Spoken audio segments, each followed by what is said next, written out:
Muy buenos días, mis queridos, como estão todos? Muy bem, certo? Então, oitavo ano é o seguinte, hoje nós vamos começar a trabalhar com o capítulo número 8, tá? A parte 1 do capítulo 8, certo?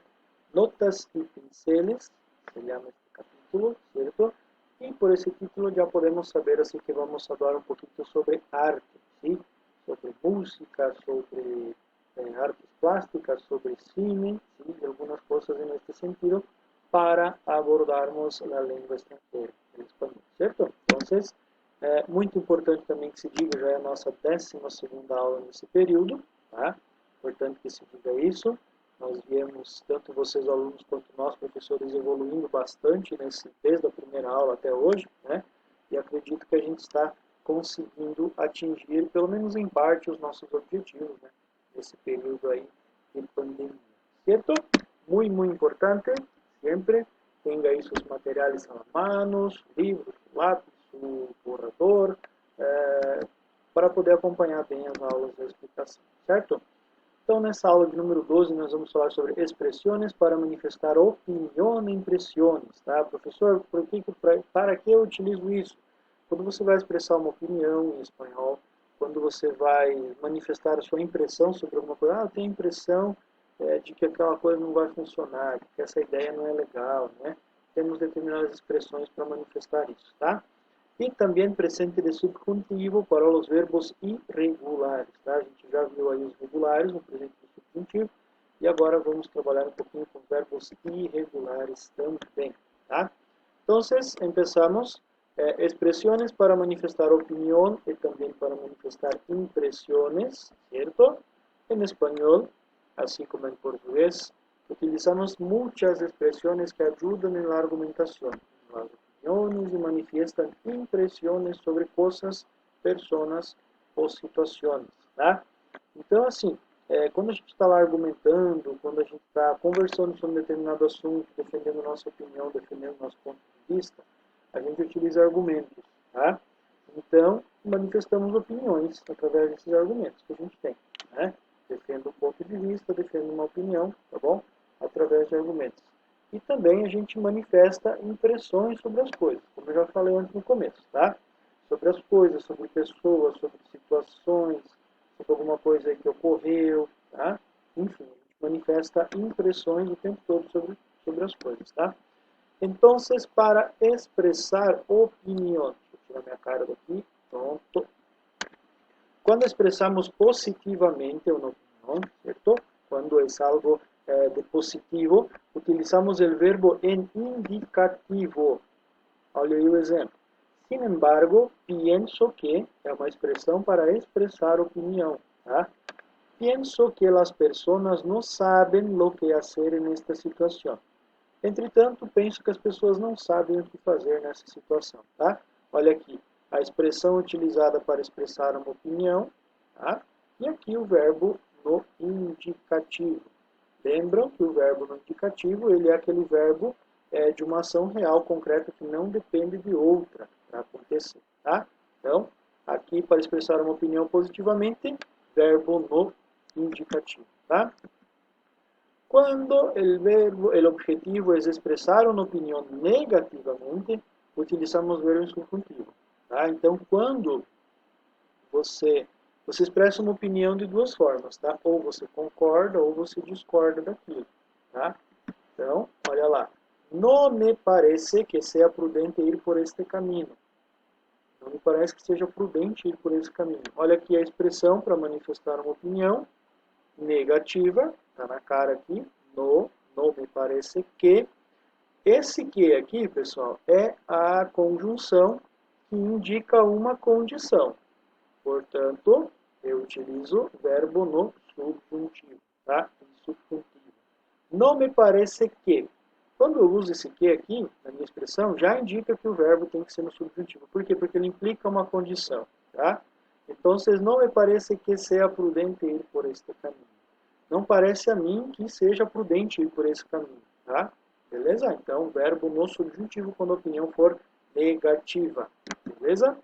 Agora, para manifestar impressões, quando a gente tem impressão sobre alguma coisa. Em expressões para manifestar impressões, utilizamos sempre verbo em subjuntivo, tá? Então, quando é opinião positiva, eu uso o verbo no indicativo. Quando é opinião negativa, da ideia de que eu não concordo com aquilo, verbo no subjuntivo, tá? Agora, para manifestar impressão sobre alguma coisa, sempre no subjuntivo, tá? Olha aí. Es increíble que no tenga logrado ganar um campeonato, pois domina muito bem a pelota, tá? Então aqui eu tenho novamente uma expressão, olha o quezinho aqui, de novo, tenga, esse verbo aqui está no subjuntivo, porque depende de outra ação para que essa ação de ter logrado, de ter ganho um campeonato, tá? Se realize, concretize, tá bom? Es fundamental que as pessoas busquem por seus sonhos. Chama a atenção de vocês para essas duas expressões. Tanto quando ele diz que é incrível e é fundamental, são impressões que a pessoa que está falando aqui tem. É incrível que ele ainda não tenha ganho o campeonato, é fundamental que as pessoas busquem por seus sonhos. Ele acredita, ele tem a impressão que isso é fundamental, tá bom? Então, é fundamental que as pessoas busquem por seus sonhos. Olha o quezinho aqui e aqui verbo em subjuntivo, tá bom? Depende de outra ação, tá? Busquem por seus sonhos. Tranquilo? Adelante, então. A gente falou de todas essas expressões agora para chegar também e falar um pouquinho sobre o presente do subjuntivo, tá? Qual que é a diferença, professor, do presente do subjuntivo de verbos regulares, que a gente já estudou, para os irregulares? O regular não muda a raiz quando a gente conjuga ele. O irregular, sim. Tá? Lá no regular, só vai mudar as terminações conforme a pessoa. Primeira, segunda, terceira, do singular ou do plural. Tá? Aqui no subjuntivo, além desses câmbios de terminação, dessas mudanças de terminação, conforme a pessoa que a gente conjuga, primeira, segunda, terceira, tá? Também tem uma mudança na raiz quando a gente conjuga esse verbo, na primeira parte do verbo lá. Tá? Eu sei que vocês sabem disso, mas só para dar uma recapitulada, beleza? Vimos na última classe os verbos irregulares em presente de subjuntivo. Hoje vamos a ver algumas irregularidades que são semelhantes para o presente indicativo e também para o presente de subjuntivo. Então, a gente já estudou os dois modos verbais, tanto indicativo quanto subjuntivo, no tempo presente. E agora a gente vai ver algumas irregularidades que são semelhantes, que são parecidas, tanto para indicativo quanto para subjuntivo. Vocês viram já que são dois modos verbais bem diferentes, enquanto o indicativo expressa ações reais, concretas, que eu comprovo pelo texto, o subjuntivo ele sempre implica uma condição. Uma ação depende de outra ação para acontecer. Tá? Mas, quando se trata de verbos irregulares, a gente tem algumas semelhanças de conjugação entre os dois. Tá? Então, vamos lá. Nota en la página 169 e também en la 170, deixa eu confirmar se é isso, e também en la 171. Tá? Están las tablas de conjugação para o mesmo verbo que é semelhante para indicativo e subjuntivo. Então, o professor vai dando alguns exemplos aqui, tá? Todos os exemplos que eu der aqui, eles são parecidos quando a gente conjuga tanto no indicativo quanto no subjuntivo, tá? Eu não trouxe para o slide porque ia dar muita coisa, então vocês vão até o livro de vocês, peguem na página 169, aí na 169, na 170 e na 171, a gente tem 4 tabelinhas aí, onde compara, tá? O mesmo verbo em indicativo e em subjuntivo, verbo irregular, tá? E ele vai ficar, vocês vão ver que ele vai ficar bem parecido, tá bom? Então, vocês vamos ao primeiro. El verbo pensar, tá? El verbo pensar, nós temos uma mudança, um cambio de la E, certo? Que está acá, para IE, tá? Ó, quando a gente fala de raiz do verbo, se é a terminação que indica qual que é a conjugação do verbo, se é da primeira, segunda ou terceira conjugação, aqui termina com ar. Então, pensar é um verbo da primeira conjugação. Se eu tiro esse ar aqui, o que sobra aqui é essa raiz ou radical pens. Tá? Então, quando o verbo é irregular, é essa parte aqui que vai sofrer alguma alteração também na hora de conjugar. Beleza? Vamos ver o exemplo para vocês entenderem um pouco melhor. es fundamental que las personas piensen, verbo pensar, ellas. Então, se você pegar o verbo pensar, e lá na tabelinha da 169, no subjuntivo, tá? Ellas, aqui faltou um L, tá? Desculpa. Ellas piensen. Ellas o ustedes piensen. Tercera persona del plural. Entonces, es fundamental que las personas piensen más en los cuidados con la contaminación. Tá bom? Então, aqui o verbo pensar deixa de ter só o E, eu adiciono o IE, fica piensen, tá? Notem lá na tabelinha de vocês que essa mudança aqui não ocorre na primeira e na segunda pessoas do plural, em todas as demais acontece, tanto no indicativo quanto no subjuntivo, tá? Por isso que a gente fala que são irregularidades semelhantes para indicativo e subjuntivo, beleza? Se vocês olharem lá, nos dois modos verbais aí, estão semelhantes às conjugações, tá bom? As formas verbais conjugadas aí, beleza? Mas não é só no pensar que essa mudança acontece, tá? Em verbos como querer, cerrar, entender, perder e empezar, também sofrem esse câmbio. Então, todos esses verbos aqui e mais alguns outros, tá? Sofrem essa mudança de E para IE, tá bom? Por exemplo, aqui se a gente tivesse o querer, é fundamental que as pessoas, como que ficaria? Quieren, tá? Cuidar-se mais com a contaminação, assim por adelante, tá bom? Beleza? Seguindo então. Verbo poder, tá? Aqui a gente tem uma troca, um câmbio de O por UE. Então, acá, em la raiz, sempre tiro a terminação aqui, tá? Pod. Então, acá vou substituir o O por UE. Fica puede, certo? Me parece que las autoridades no puedan, y el verbo es poder, ellas, porque son las autoridades, hacer esto con la población. Então, se você for lá na tabelinha, verbo poder, ellas é terceira pessoa do plural, certo? Porque eu estou falando das autoridades, então, ellas, tá? Puedan hacer esto com a população, tá? Então, pessoal, é muito simples, tá bom? Notem que é só uma questão de comparação. Eu pego qualquer um dos outros verbos regulares e a terminação vai ser a mesma, tá bom? Então, é muito fácil.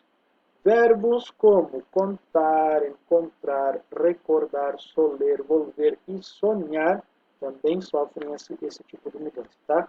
Cuento, encuentro, recuerdo, suelo, vuelvo, sueño, tá bom?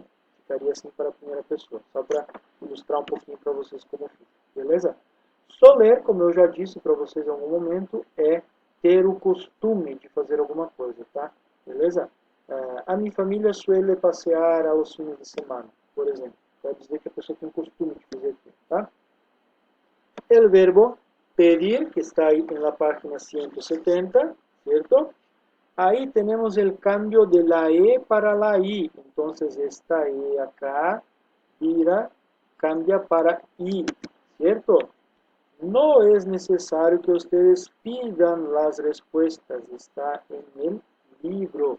O verbo em questão aqui é o pedir. Primeira pessoa, verbo pedir, na pessoa de ustedes, também é terceira pessoa do plural. No es necesario que ustedes pidan. Las respuestas están en el livro. Aqui eu não coloquei pedir ustedes porque já está na frase, tá bom? Então, não é necessário que ustedes pidan las respuestas, está en el livro, certo? Otros verbos, seguir, conseguir, vestir, também sofrem este cambio, certo? Aqui, pessoal, atenção, porque na segunda e na terceira pessoas do plural, do subjuntivo, também sofre essa alteração, tá? Só não tem alteração a troca do E pelo I na segunda e na terceira pessoas do plural do indicativo, mas no subjuntivo tem. Aí ficaria como sigo, consigo, visto, tá? Esses verbos aqui na primeira pessoa do singular, quando a gente for conjugar, beleza? Verbo hacer, entonces, también tenemos ahí el cambio de la C para G, ¿sí? O entonces adición de la G, ¿cierto? Entonces, este recuadro ustedes tienen en la página 171, ¿cierto? Y atención, para el ejemplo que tenemos ahí. Bueno, por lo tanto que estudias, es increíble que no hagas buenas notas, ¿cierto? Então, o verbo aqui é o hacer, perdão, soluço aqui, el verbo hacer, ¿sí? Vamos a trocar, vamos a cambiar la C por la G, ¿cierto? Entonces queda que no hagas, ¿cierto? Con esta terminación yo sé que es la persona tú es la segunda del singular, entonces hagas. Bueno, ¿cierto? Poner, decir, tener, salir y venir también sufren ese cambio, ¿cierto? Quedaría entonces pongo, digo, tengo, salgo e vengo, tá? Sempre a gente coloca aí o C, tá? O G no lugar do C, desculpa, no caso do ser, ou então aqui no caso a gente adiciona o G, por isso que o professor colocou aqui, cambio ou adiciono, tá? Ou a gente troca ou a gente adiciona, beleza? Outro verbo, outro caso, agora sim o último, certo? Conocer, cambio de C para ZC, ou então adição de C, de Z no caso, né? Em espanhol a gente chama de la letra Z, que é a letra Z do português, tá? Me parece bueno que conozcas novas pessoas. Então aqui o verbo é conhecer, tá? Olhem aqui. A gente adicionou um Z aqui antes do C, ficando ZC, conoscas, tá bom? Mesma coisa aqui, ó, a terminação é essa, aqui também é essa terminação, então estamos falando da segunda pessoa do singular. A segunda pessoa do singular que é el tú, certo? Conozcas novas pessoas. Bueno, adelante. Mais um pouquinho. Obedecer, crescer, conduzir e produzir também sofrem esse cambio. Ficaria assim, ó, obedeço, cresco, conduzco e produzco. Olha que diferente, né? Mas é assim que fica no presente do subjuntivo, tá? Chamo a atenção de vocês para o seguinte, esses dois últimos casos aqui, troca do C pelo G ou troca de C por ZC, né? Ou adição do Z, acontece na primeira pessoa do singular para o indicativo e em todas as outras pessoas para o subjuntivo. Tá? Então, na primeira, segunda e terceira pessoa do singular e do plural do subjuntivo, acontecem essas irregularidades aqui. Tá? Já no indicativo, é apenas na primeira pessoa do singular. Tá? Então, aqui já não é mais tão semelhante quanto nos três casos anteriores. Tá? Quando praticamente em todas as pessoas, tanto do indicativo quanto do subjuntivo, a irregularidade era parecida. Beleza, pessoal? Então, só a título de curiosidade para chamar a atenção de vocês. Fechou? Então, agora, é contigo, ¿cierto? Uma das partes muito importantes de nossa classe, ¿sí? Quando vocês pongan la mano a la massa, la mano a la obra, ¿sí? Bom, pessoal, atividades lá no capítulo 8, então, como a gente está estudando, parte 1, páginas 169 até 172, tá? Então lá onde começa a falar sobre presente do subjuntivo, tá? A gente vai fazer A, B, C, D e E, certo? E é a atividade obrigatória da semana, apenas essa atividade que vocês têm para fazer. Galerinha, muito buenos estudos, continuem se cuidando, tá? E a gente se fala logo mais no chat aí, tira dúvidas. Valeu, pessoal, grande abraço a todos. Até mais, valeu!